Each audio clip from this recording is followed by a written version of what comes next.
گلی هوال و گل نجات سلا و رحمت خدا لسر و توان به انشاءالله خدای دلوان حفظ و شر ظالمان بو خواهی بکه جگوتنین سیده بدی زمان جواجیزه رساله نور ام گهشتنه گوتنا 111 مرق ماموسته زانینه مرق علمین هوجاستدر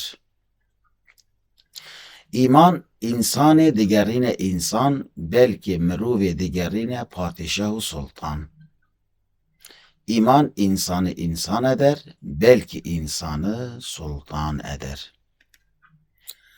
اف جسد لبالت سپارده و امانته شو وجود سنده و دعا و امانت تر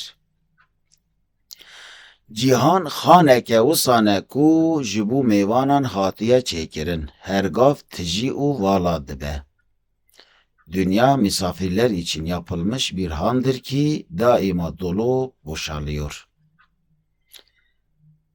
Gerte mal ve kanaat bese.